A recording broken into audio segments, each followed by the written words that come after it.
Good morning, everybody, and welcome to RAC's Town Hall. I'm Savannah Babington. I work in RAC's Communications Department. Thanks to those of you who have already submitted grants questions. We've incorporated answers throughout the presentation, and we'll have time to answer more questions about the grants process towards the end. Please use the Zoom Q&A function to submit those questions. Now I want to introduce RAC's Board Chair, Commissioner Tino Ochoa, who will kick things off. Good morning. I want to start off by thanking all who have reached out to offer encouragement during what has been an incredibly difficult few months. While others have been free to criticize RAC, our operations, our commissioners, and our leadership, legal considerations in relation to the state audit have limited how fully we've been able to respond. When the audit concludes, we'll have a great deal more to say, and we look forward to that day more than anyone. In the meantime, let me remind us all of what RAC has always been and what we are fighting to protect. Over the past 4 decades, RAC has invested $115 million in St. Louis artists, arts programs, and arts organizations, and awarded 7,300 grants. Our funding helps fuel the activities and events people love most when living in and visiting St. Louis. I love the fact that our grants make it possible for emerging artists to keep creating or for a child to participate in their first art class. It's important to note that throughout our history, we've operated under the same established oversight systems, which are independent annual financial audits, regular reporting to our city, county, and state elected officials, and stellar governance by our Board of Commissioners. Even through this year's criticism and scrutiny, our work has continued from our committed, talented staff and with grants flowing to arts organizations, arts programs, and artists throughout the region. Since March, your words of support have meant the world to us. We've received countless messages about the impact of RAC's grants and programs and our pivotal role in the arts community, along with your belief in the integrity of this organization. We all want you to know that we've been hard at work since our March town hall, and a top priority is protecting public funding for the arts. Today, we're here to give you an update on our board-approved grant offerings for 2027 through 2030. Using research, interviews with grantees, and national arts sector data, we are modernizing our grant making to build a stronger grant program for the future. Thank you again for being here with us. Now I'll pass it over to Vanessa Cooksey, RAC's President and CEO, who you know.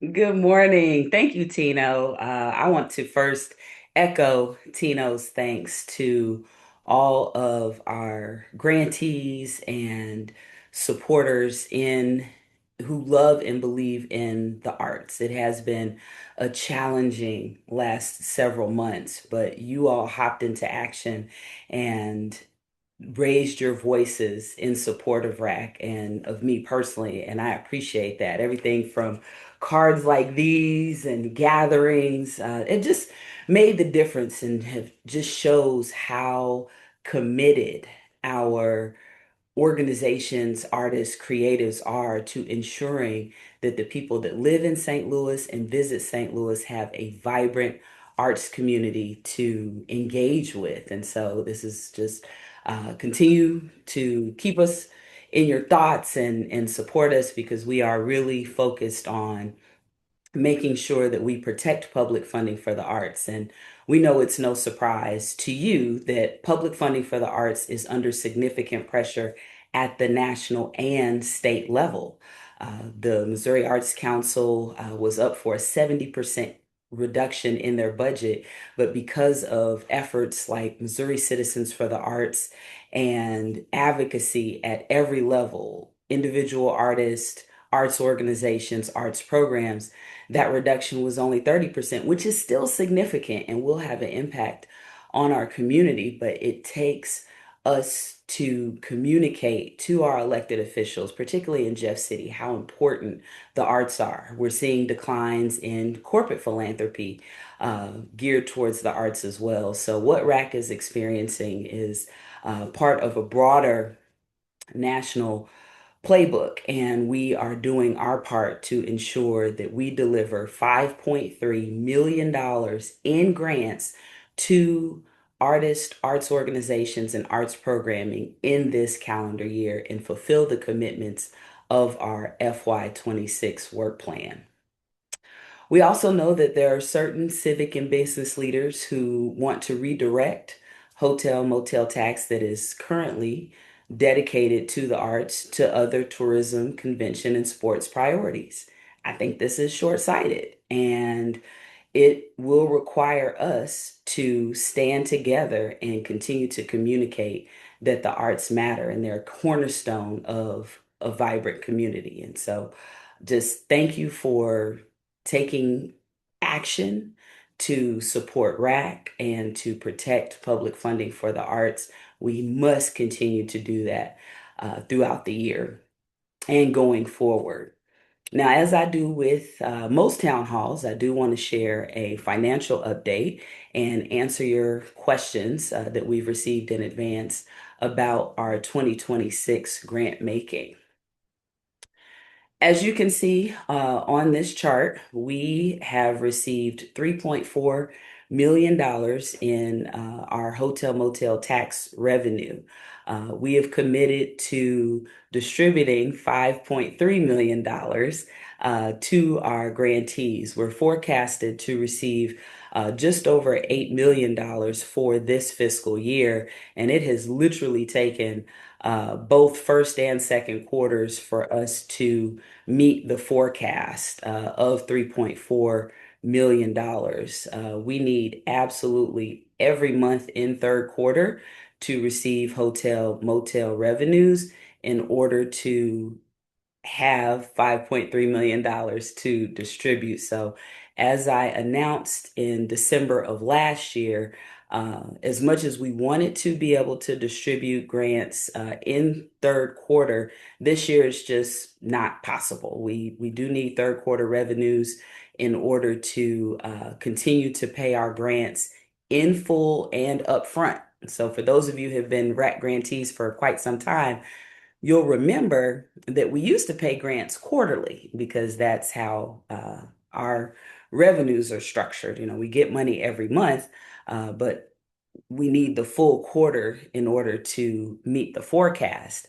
But after COVID, we changed to being able to provide the full grant payment in Q3. And we're just in a position now where we need Q3's revenue in order to continue to pay the grant amounts in full at the time of distribution. You'll also notice that we've had some delays in receipt of our tax revenues. So all of the numbers that are in red represent receipt of tax revenue after the month that we were supposed to get it. So we didn't receive our February proceeds until March. And so as we continue to manage our cash flows, we also have to account for the timing of when RAC actually receives the tax revenue. So just wanted to provide that update that we will be distributing program support grants as well as our organizational support grants in Q4, hopefully in the first part of the quarter, but without knowing where the timing and the amount of the revenue and when we receive it, we absolutely just have to have this money in our account in order to distribute it. The other important thing to notice here and why we make the decisions that we make around timing for grants and managing our operating expenses is that our year-over-year revenue growth has slowed in comparison to years prior. So we're in single digits revenue growth, and we're thinking about this in terms of our long-term grant making strategy.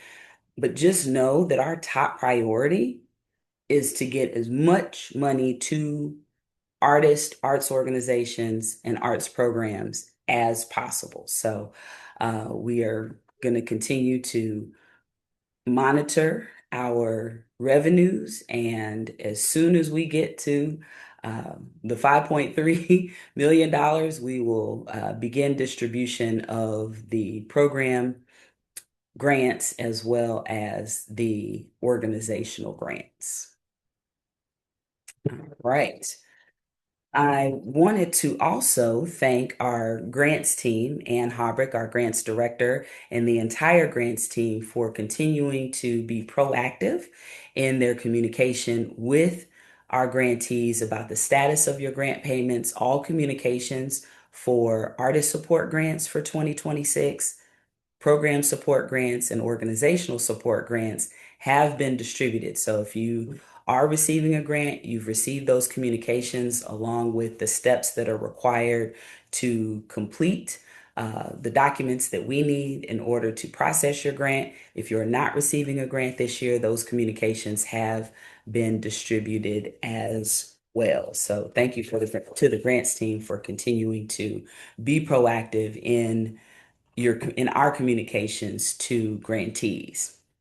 Now, this is the part of our town hall where we're going to share the details, as many details as we have, about our FY27 through FY30, 2027 through 2030 grant making program. And I would normally be handing this part of the program over to Ann Hobrick, our grants director, to lead. But unfortunately, Ann has had a family emergency and is not able to participate in this town hall today, which she sends her love and her regards. We have spent a lot of time preparing for this. And she hates to miss, but we are a family first culture, and she is taking care of her family. So I'm going to do her part. And the good news is I know her part. So we'll launch into this. And the other good news about today's town hall, you will hear from each of the members of the grants team as we share the details of our grant making plan from 2027 to 2030. So I'm going to pause and take a breath so I can slow down and channel my inner Ann so that we can share with you these details. So when we announced last year that we were not accepting new grant applications for 2026, but carrying over FY25 grantees, we really wanted to take this year to do research, talk to grantees, uh, understand what the landscape is, and form and fashion our grant making plan to meet the needs of the environment that we're in today and to prepare RAC to serve for not just the next 3 to 5 years, but beyond that, and align with our strategic roadmap that really sets the tone and gives direction for our approach to our grants and programs going forward. The grants team was able to meet with 65% of the 122 organizations that received grants in 2025. We also talked with several local arts agencies, just like RAC, across the country to understand their process, some of the challenges that they were facing. We made sure to talk to our peers who give grants to both artists and arts organizations and arts programs.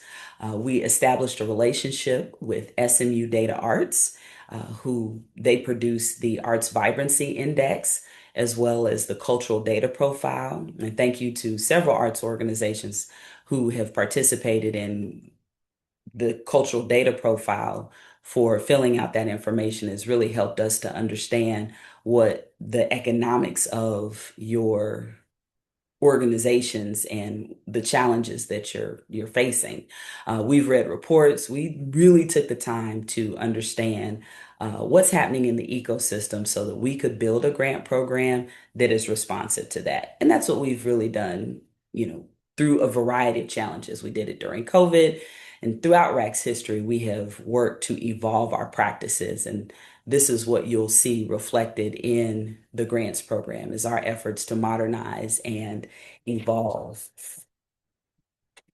the work that we do to meet the needs of the ecosystem. So I am going to turn it over to Lee to start the presentation specifically about our grant making. Lee? Hello, my name's Lee Winter, and I'm the Grants Operations Manager here at RAC.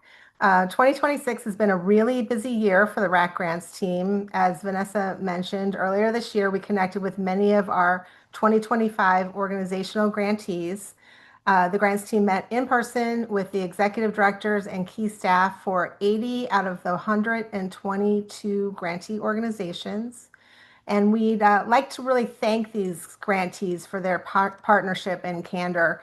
The meetings were really insightful and inspirational, and it was wonderful to get out of the office and spend time in our community. And personally, it was the highlight of my spring.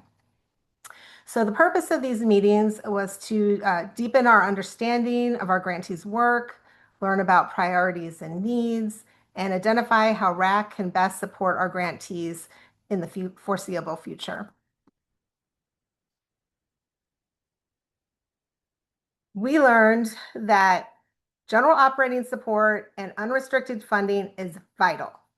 It allows for flexibility and the ability to support new opportunities. It aids in financial planning, and it helps build capacity and sustainability. Organizations have had to adapt to the post-pandemic landscape. They've had to scale back, limit programming, and the rising venue costs and their limited availability has impacted many organizations, most specifically smaller performing arts organizations. All organizations have concerns about the decrease in available funding. That includes public funding for the arts at all levels of government. We know that federal, state, and local funding has decreased. And since many large organizations contract with smaller arts organizations to produce programming, the loss of federal funding may have a downstream impact across the sector. And many foundations and corporations have shifted their funding priorities and decreased their giving rates. During our meetings, we also discussed organizational priorities and challenges. Some of the priorities include sustaining full-time roles for lead staff, working towards fair compensation for artists, and adapting to audience changes and preferences. Key challenges include finding affordable space post-pandemic, recruiting and engaging board members, and finding new philanthropic dollars. Now I'm going to hand it back over to Anne, I believe, or no, Vanessa. Thank you, Lee. I appreciate that. All right. So for our grant making from 2027 to 2030, we want to continue to fund the breadth of arts organizations while ensuring that we are modernizing and elevating our responsible grant making, and to ensure that we are not just responsible stewards of tax dollars, but that we are responsive to the needs of arts organizations in our community. That's from small arts organizations to our large anchor institutions. We want to continue to make grants across the ecosystem. And so we've restructured our grant tiers in order to add more flexibility and focus in our grant making for organizations. And we want to support in an evolved way are large arts organizations. So our organizational grants will be annual unrestricted funding that is open to arts and culture organizations in St. Louis City and St. Louis County by application. So really not a lot of changes in terms of the process, application, reporting, that will stay the same for arts organizations. We are adding a new but evolved pillar grant. So for those of you who have received RAC grants for a really long time, you may remember our general operating support grants, and then we had program grants. We made changes to that during the pandemic so that all arts organizations could receive unrestricted funding. Well, now our pillar grants are multi-year general operating support for arts organizations who have budgets of $1.5 million or more and that are addressed in St. Louis City and St. Louis County. And this grant program will be by invitation. One other thing that I want to note about pillar grants, the determination of the $1.5 million budget will be calculated based on the last 3 years of an average of the last 3 years operating expenses. So now Charlie is going to share a little more detail about changes to our organizational grants. Charlie? Hi, everyone. My name is Charlie Bosco. I'm the ARPA for the Arts Assistant at RAC. As Vanessa has said, in 2027, we will be introducing new grant tiers and then new max percentages. So an organization's tier will be determined by an average of their expenses for the last 3 fiscal years. And in addition to having a maximum request amount, each grant tier will have a maximum percentage where their grant request may not exceed a set percentage of the organization's expenses. We're going to go into this more on the next slide, but our goal for this model is so that as organizations' expenses grow, that the percentage limit decreases as their grant amount increases, and we're creating a sustainable ramp for organizations. And we will be adjusting this model annually to reflect the available grant dollars that we have. And I also want to just put in a reminder for people who have joined in later after Savannah's introduction that if you have any questions about the information we're presenting, please add it to the Q&A and we'll address it at the end. This slide shows our grant tiers for 2027 through 2030. If your organization has previously received RAC funding, you may recognize that we're moving from 3 grant tiers to 6 grant tiers. And each tier has its own max amount and then max budget percentage. So for example, organizations with expenses under $50,000 will be eligible to request up to $15,000 or up to 50% of their expenses, whichever is lesser. I'm going to take a second to pause to let you look at this slide because there's a lot of information of the tiers on here. But I want to note that the most important changes to the tiers are for organizations with expenses below $500,000. Previously, that was one grant category for us or one grant tier. But due to the number of organizations that we fund with expenses below $500,000 and the different scale of those organizations, we're dividing that one tier into 4 tiers with their own limits. And then in 2028 through 2030, most grant tiers will remain the same. There are some changes to the 2 smallest grant tiers that you can see here. So I'm going to pause for a second.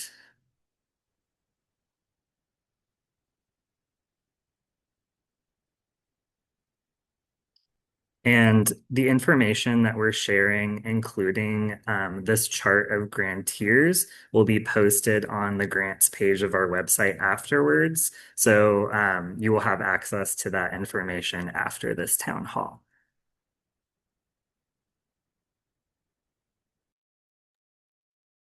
All right. Thank you, Charlie. I am going to share a little more about our intentions for the pillar grants.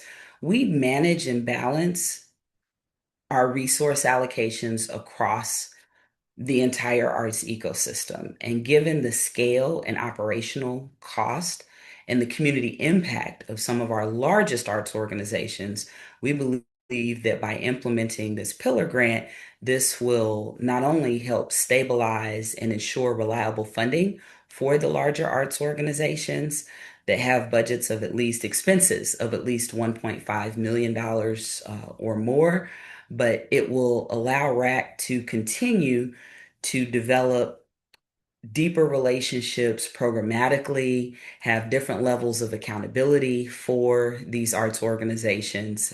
Many of them received large grants through our ARPA for the Arts program in the city of St. Louis and have been part of what was once the GOS cohort. And so we think that by evolving that model for 2027 through 2030 will continue to help us ensure we have a vibrant ecosystem. And so I want to share the list of the organizations that have been invited to participate in the pillar grants, in this first round of pillar grants for 2027 to 2030. So I'll give you a second to take a look at this list, and I think you all will be pleased that we've done a really good job of uh, selecting organizations across discipline, performing arts, visual arts, organizations that are addressed in the city and county, but do work across our 16 county region, across our MSA, and that we will work with these orgs to identify opportunities to continue to advance, not just promoting the arts and making arts experiences available to residents, but if there are opportunities for cultural tourism and attracting people from out of town, we want to continue to build on that work that we started with ARPA through the arts, which is concluding this year. And so we're really excited that these group of organizations have been invited. They will have a application and other requirements to secure the pillar grant, but we believe that this is the right group. And here you'll see a list, and I'm not going to read every single one of these criteria, but highlight a couple that the organizations deliver programming that celebrates St. Louis's identity as an inclusive and accessible cultural destination.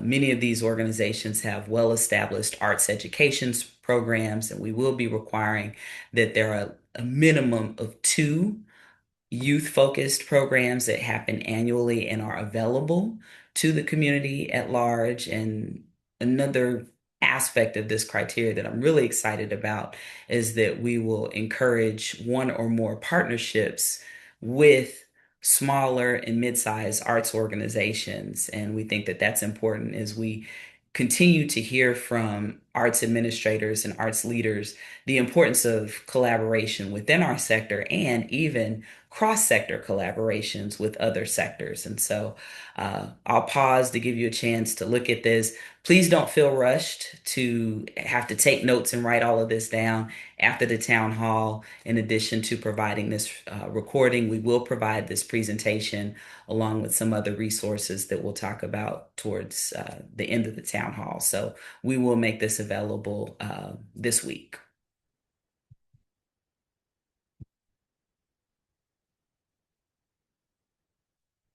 All right, now I'm going to turn it back over to Lee, who's going to share with you details about our program support grants. Lee? Thanks, Vanessa. So program support grants. Program support grants are designated for non-arts organizations that present or produce arts programming in St. Louis City and County, and also for fiscally sponsored projects. For 2027 through 2030, RAC will fund approximately 15 program grants per year. And I think that our program support grantees are going to be happy because we are not making any major changes to this category. Now I think it's going to Chloe for artist support grants or artist grants. Yeah, thank you, Lee. Hello, everyone. I'm Chloe Higgins, RAC's Grant and Public Art Manager. I'm really excited to share our plans for the 2027 through 2030 artist grants. For the 2027 and 2030 artist grants, we will have two categories. First will be the artist investment grants. These grants will draw inspiration from the artist fellowship grants, which were previously offered by RAC from 2013 through 2020. So some of you may remember those. Similarly to the artist fellowship, these grants, the artist investment grants, will be for high impact, innovative, mid-career to established artists to support their artistic practice. Our second category will be the artist and artist collective project grants, which, while similar to the current artist support grants, these grant funds can only be used to support project-based work that has a public component in St. Louis City or St. Louis County.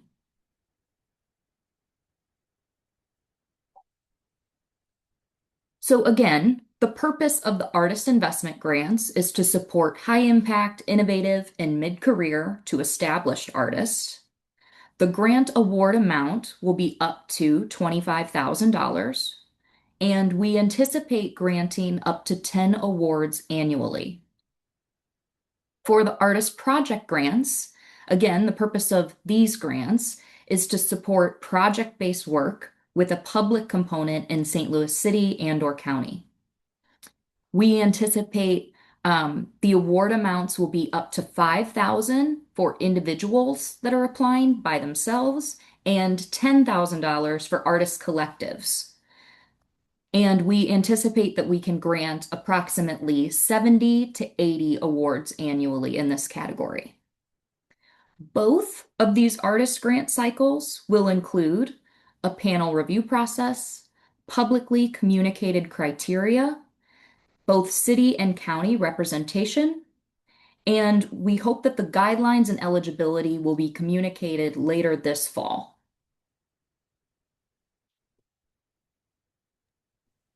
In addition to the changes to grant categories that have already been outlined, we'll be introducing the following process improvements.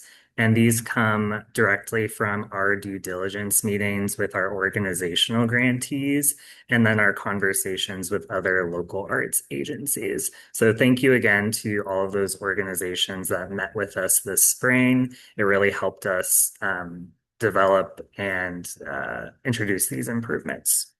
So we will be developing more rigorous reviewer training across all of our grant categories.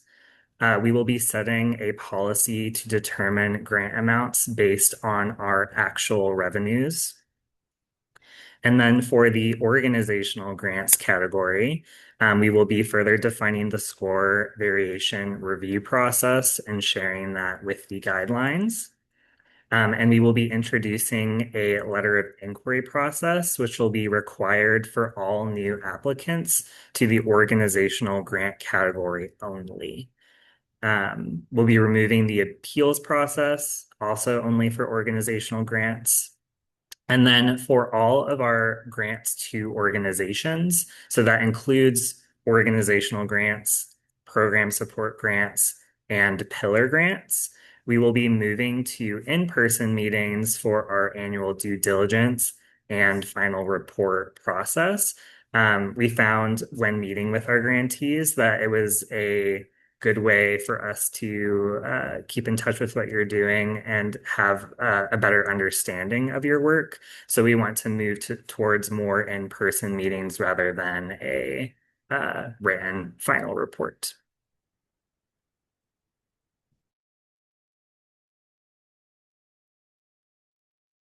Thank you, Charlie. I wanted to share what the proposed grant allocation will look like from 2027 to 2030 between our artist investment grants as well as the artist project grants. That represents about 14% of our budget. I'm not able to give exact numbers, but certainly a percentage, I'm hoping that will have gross revenues in 2027 of $8 million or more.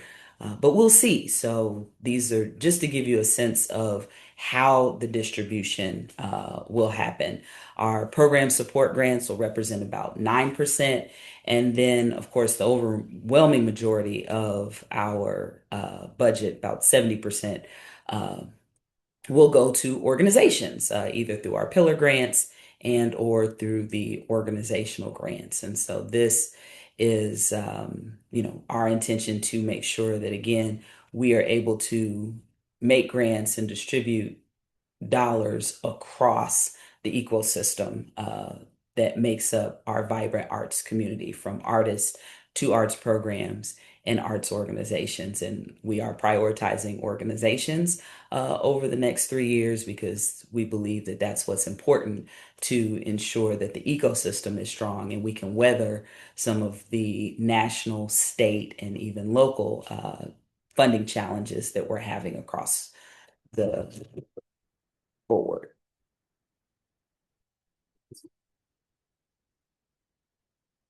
Now, just so you know, we did not create this in a vacuum. Certainly, as we started this conversation, we were in community talking to grantees. We've used research, and we've also uh, been in close communication and engagement with our board, not only our grants and programs committee of the board, but the full board through our board and staff retreat, our board meetings. And on July the 16th, we got unanimous approval from our Board of Commissioners for this new and evolved and modernized grant making process. And our commitment as an organization, both commissioners and staff, is to continue public funding for arts and culture. We want to continue to refine our trust-based grant making model. We intend to continue to pay our grants in full upfront once a year versus moving to quarterly payments. We want to be engaged in the community. You'll continue to see us at your events, your programs, not just staff, but our commissioners, and we want to communicate with you. We plan to host a town hall in September to provide additional updates. We will be updating our website in this fall as well and make the new applications, revised guidelines available in Q4 and into Q1. So as we have over the last 5 to 6 years, we will be proactive in our communication with you about grants because this is our mission. This is what we do. And we believe that this modernized and evolved grant making process is what is best for the entire arts ecosystem and as our role as stewards of these grant dollars, of these tax dollars that we manage. And then before I pass it back to Tino to share some additional information, and then we'll open it up for your questions. So if you have not posted your questions in the Q&A, please do that. We'll get to as many as we can, particularly those that are focused on grants. If you have other questions for RAC, please reach out to us. We'll share a different email for other questions, but if there's anything that you have seen in this grant presentation that you have questions about that are unique to your organization, please send an email to grants@racstl.org. All right, Tino, I'll turn it back to you. Thank you, Vanessa, and the grants team. I know you all have worked hard on this and have always worked hard on all the grant stuff to make sure that our base is covered. So thank you. Before we get into grants questions, I want to address the question that we've heard the most of, which is, how can we help? Well, we must be vocal and we must demonstrate unity and coalition. Please start to share arts experiences on social media with the hashtag thanks to RAC. Again, hashtag thanks to RAC. This is an important election year, so please talk with the current elected officials, as well as those who are running for office, about the arts in the community, and please speak to the value that arts and culture add to St. Louis and that you have experienced. The strongest protection for dedicated public arts funding is a community that openly and regularly demonstrates that the arts are a vital civic infrastructure. Moreover, our partners at Americans for the Arts have provided us with several great advocacy resources and information that will be available on our website after this town hall. Vanessa, I'll pass it back to you. All right. So thank you for adding your questions to the Q&A function. I think Savannah will call out some questions. I'll answer questions, of course, that are focused on our grant presentation, and certainly pass to Charlie, Chloe, or Lee for specific details that they may have. So, Savannah, what's our first question? Yeah, so first question is going to be, will pillar grant organizations be eligible for more than the maximum amount listed on the grant tier chart? Yes, the pillar grants are unique to the organization and based on a percentage of their budget. So each pillar organization will receive a different grant amount based on their operating budget, average of their operating budgets over the last 3 years. So it's not a set amount; it's individual agreement based on that organization and their unique needs. So yes. Okay, great. And then another question is, how frequently is the portfolio for pillar grants reviewed based on that 3-year expense average threshold? So the list of organizations who have been invited to apply and engage in pillar grants, our intention is that they will be with us from 2027 to 2030, at which time we'll look across the ecosystem and invite other organizations to participate in the pillar grants. But I believe on an annual basis, we will review the last 3 years of their operating expenses so that we can make sure that they're still eligible for the pillar grant. So just because you're invited and you apply doesn't mean you stay in there. There are several criteria that have to be met year over year. So yes, we will continue to evaluate the financial health of the organization to ensure that they remain in good standing to be in the pillar grant program. Chloe, Lee, Charlie, feel free to hop in and add any additional detail there. I think you covered it. That was perfect. Yep. That's exactly what we're going to be doing is reviewing them on an annual basis. And then of course, reviewing who it makes up that category following the pilot of this program in 2030. All right, next question. Okay, the next question is, will organizations with a budget of 1.5 million plus be able to apply for both general program support grants and the pillar grant program? No. Yes, if you are eligible for the pillar grant, you've received that communication from our team already. So we did not want pillar grantees to be surprised or be hearing this for the first time. So we have contacted the organizations that we believe are eligible and would make up a good first cohort. But so if your budget is above $1.5 million and you did not receive that communication, then you are eligible to apply for the organizational grants when they open up in 2027. All right, another question is, we are an arts organization that previously received program support grants. So should we now apply for an organizational grant? Yes, I believe 3 years ago, we modernized and evolved our program grants for specifically for non-arts organizations that have arts programs. So hence the name program support grants. Those grants are for organizations whose mission is not arts based. Those grants are capped at $10,000.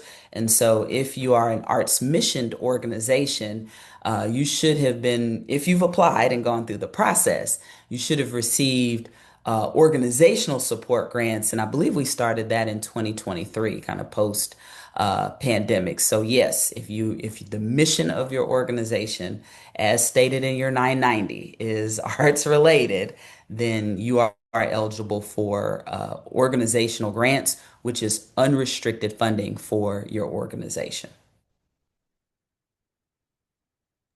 Okay, someone also wants us to repeat the hashtag one more time that Tino mentioned. Got it. Thank you. Hashtag thanks to RAC. THANKSTO.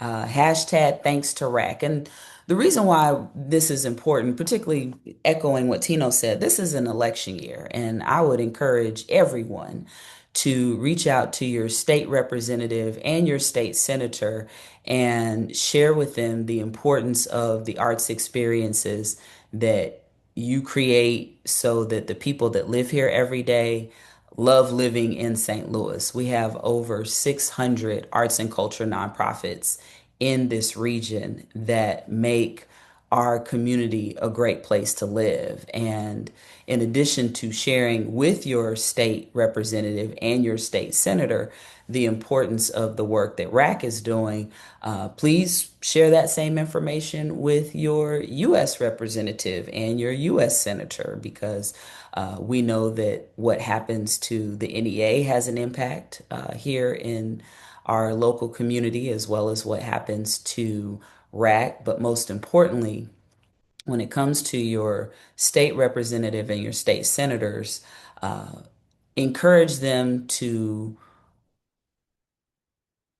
hold the line in ensuring that RAC stays independent and fully funded. We do not want any amendments or legislation that would adversely affect the amount of hotel tax that RAC receives and our ability to operate independently. So please take this thanks to RAC hashtag to your state elected officials and let them know how important the work that we are doing is. It is an election year. Okay. Do you think we have time for a few more questions, Vanessa? Yeah, we can do a few more. Okay, perfect. Someone wants to know, should smaller arts organizations be prepared to receive less funding from RAC?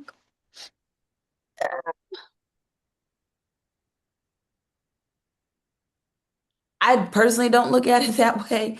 Um, so the tiers, and you can go back and read, or if you screenshot them or whatever. So yes, over time, the maximum amounts are less. But what we have tended to focus on is creating an environment for growth. We want and stability, right? So we want our small arts organizations to have access to resources and information that helps them to stabilize and grow their programs. So I don't necessarily look at it as, oh, RAC is giving less money to small organizations. And while the numbers may read that, I want to remind us that RAC offers development opportunities to ensure that the arts experiences that you're bringing are of top quality, and that we are partnering with art service organizations like the Kransberg Arts Foundation, Volunteer Lawyers and Accountants for the Arts, to strengthen the capacity of arts organizations to grow and help diversify your revenue. So that's going to be really important in the years to come, is how do we ensure that it's not just RAC, but there are other resources and support from patrons for your work. All right, and then the last question here, a lot of the other ones are asking about uploading documents. And again, everything will be uploaded to our website later. So just a reminder on those questions, you'll be able to review anything. But for this last question, RAC has a long history of supporting individual artists. Is there support for individual artists who do not produce public art? For example, equipment needed, workshops, and other professional enhancement for individuals? Got it. In addition to, I'll start the answer to the question and then I'll turn it to Chloe. We really have been thoughtful about our grants to artists, and that's something that we've been doing for almost 30 years. And we believe that it is important to continue to invest in artists and creatives. How we are modernizing and evolving these investments is through larger grants to more established artists. For people who've been around RAC for a while, you'll remember our Artist Fellowship. Well, the Artist Investment Grant is the evolution or the bringing of that back, because we got a lot of feedback that more dollars to support artistic creation and practices are important, right? So that grant will have a list of criteria and specific ways that those dollars can be used. In terms of what our more traditional artist support grants are for, we want to make sure that we're not only supporting your practice, but that your practice has a direct benefit to the public. So what I like to say is public money for the public good. And so if you need equipment to produce a thing that people can enjoy, yes. So that's our goal, is that we want public money for the public good and for people to experience the art that our creatives are producing on a more broader scale. So, and of course, as I mentioned earlier, and as we've all mentioned, as we've done every year, we're going to line this out on our website, publish guidelines, publish applications, be available for technical assistance, and answer the questions that you have. You know, I'm careful not to answer the questions about specific circumstances, but to continue to keep the conversation more broad and at the enterprise level. So, Chloe, if you want to add, feel free. Yeah, definitely. That is all definitely true. And the short answer to this question is yes, there will be support available for individual artists who do not produce public art. Like Vanessa said, the larger grants, the artist investment grants to established artists will support their artistic practice more broadly. But for those artist project grants, we are looking like, yes, as Vanessa said, it can support some component of your practice, but we do want some sort of demonstrated public component or outcome of your work to be evident. So that is a shift from the current artist support grant structure. So it's a great question. But yes, we will have support available for individual artists, just their practice. Mhm. All right. Well, it's almost 11 o'clock. Time flies when you're having fun. It is good to be back in community with you all. This is why we do what we do. We do it for you. And we're going to keep fighting the good fight, protecting public funding for the arts, being efficient with our stewardship. And so, Tino, I'll turn it over to you to close us out. Thank you, everyone. And yes, as Vanessa says, we are here for you. This is what this is all about. So, again, as we close, I just want to say thank you for joining us. Thank you very much. The most important thing for all of us is to remember the public funding for the arts is a non negotiable. The arts are not in competition with the other things that a great city invests in. Arts actually stand alongside them, doing work that only arts can do. And yet, that very value is being questioned right now, not only here, but across the country. What is happening to RAC is in many ways a referendum on the arts. Elected officials and business leaders are asking, do they matter? Do they have a role in their communities? Are they important for our children? We all know the answer, and it's yes. And that's exactly why RAC will keep fighting our fight and why your partnership in this work means so much. We plan to host another town hall this fall to keep you up to date on our work. So please stay tuned and stay connected. Thank you all and have a good rest of your day.